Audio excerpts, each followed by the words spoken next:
Alors, voyons maintenant l'analyse de spectres infrarouges. Alors, pour analyser les spectres infrarouges, comme pour analyser les spectres RMN, il va falloir que vous ayez sous les yeux les tables de référence qui sont dans les pages 594 et 595 du livre. Voilà, ces tables de référence ne sont évidemment pas à connaître par cœur.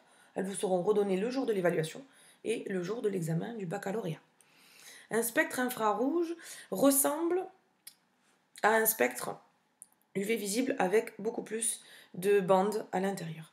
Donc sur ce spectre, nous avons en ordonnée la transmittance, qui est le contraire de l'absorbance. Pourquoi les pics sont vers le bas sur un spectre infrarouge, contrairement au spectre UV visible où on a des bandes d'absorption vers le haut.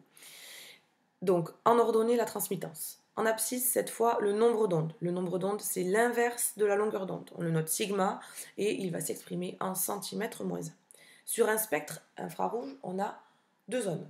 La zone rose sur ce spectre et la zone bleue. La zone rose va être caractéristique de bandes d'absorption dont les liaisons sont facilement reconnaissables à l'aide des tables qui sont page 594 du livre.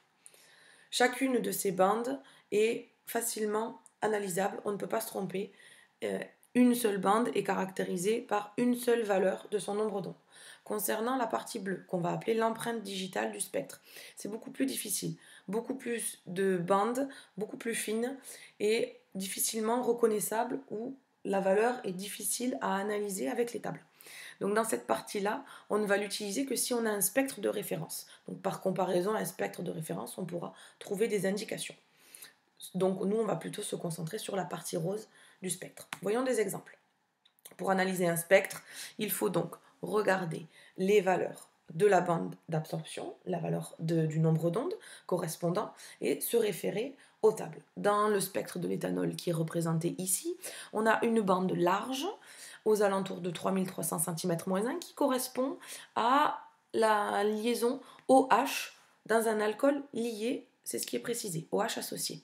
Et juste à côté, sur sa gauche, une plus petite bande d'absorption aux alentours de 3500-3600 cm-1 qui correspond cette fois-ci à une liaison OH libre. Alors la différence entre OH libre et OH lié, c'est simplement que les OH liés vont avoir lieu dans des molécules qui vont avoir entre elles des liaisons hydrogènes. On reviendra un peu plus tard sur les liaisons hydrogènes. Nous, on va se concentrer juste à reconnaître la fameuse liaison OH. Les trois quarts du temps, ça sera OH lié, une bande large et intense.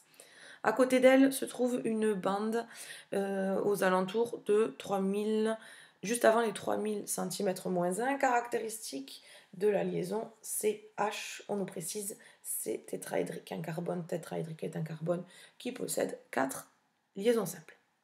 Voilà, ça c'est la partie qu'on analyse facilement sur ce spectre.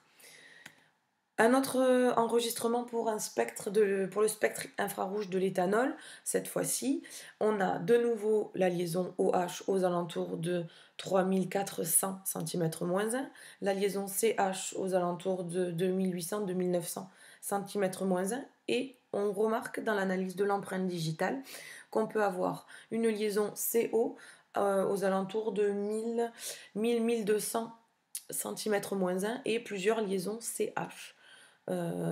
Juste avant 1500 cm-1.